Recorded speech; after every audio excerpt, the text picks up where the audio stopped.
umiyak po ako kasi, alam niyo po yun yung from 10 tablets. Parang, sabi ko, Lord, sabi ng doctor, you don't need to take anymore. Wow! Way back, December 2018, I undergo po angioplasty.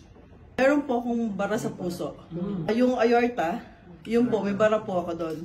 Nung una po, ini-ignore ko lang siya kasi sabi ng doktor, meron ka ng mild stroke. Malakas lang ang resistensya mo, kaya ka nakasurvive. Yes. Hospital lang po ako, 220/180 na po yung BP ko.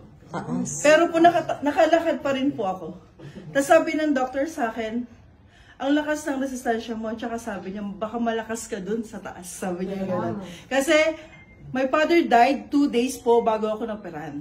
I stayed 55 days sa hospital to recover po. So I was taking my medicine po. 10 po yung maintenance ko eh. I have my Concor, Twinsta, iba-iba po. Pati sa cholesterol level, inaano po yan. Yung maintenance ko talaga. So for 2018, 2024 ditong na ako mag-take ng gamot. Sabi ko, Lord, pinag-pray ko po talaga. When I will stop taking this medicine. I met Sir Raymond and his family po. Sabi niya, try mo itong barley. I was hesitant kasi hindi ako naniniwala sa mga ganon. Kasi sabi ko, itong 10 gamot, sabi ko ganyan, ang dami, tapos 8 barley lang iinumin ko. So, ano yung mangyayari sa akin? Parang iniisip ko na, what is the advantage? Ano yung magiging pros and cons? Yung taste po kasi, sabi ko, baka hindi ko masarapan. So, ang ginawa niya, nakatimpla na yung barley. Ano pa yun? Cold water. Ininom ko. Diretso ko po ininom. Sabi ko, Nay, ang sarap po nito. Sobrang sarap. Sabi niya, ibang lasa dun sa barley that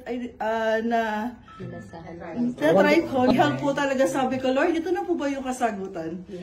Before pa ako mag-take ng barley, ang taas po ng cholesterol ko, tumataas siya. Tapos yung uric acid ko medyo mataas. Tapos nung nag-take po ako ng barley, sabi niya, medyo maganda yung mo ngayon, yung result ng mo. Sige, ikat natin tong isang, actually 3 nga yung kinat niyang medicine na. Try natin. Hanggang sa po yun In the second week, in the third week po, no the third week, yun na yung pinaka-umiyak talaga ako. Yun na yung biggest testimony ko po sa church. Na talagang umiyak po ako kasi, alam niyo po yun yung from 10 tablets. Parang, sabi ko, Lord, sabi ng doctor, you don't need to take anymore. Wow! Ano iniinom mo? Tapos sabi ko, in-expose ko talaga yung sabi ko, ito po. This barley helps me. At sabi ko, ito yung kasagutan ng Lord. Sabi ko, through faith, through prayers. Sabi niya, siguro, sige, anak, huwag ka na mag-take ng gamot. Kasi yung barley lang po, as in hanggang ngayon,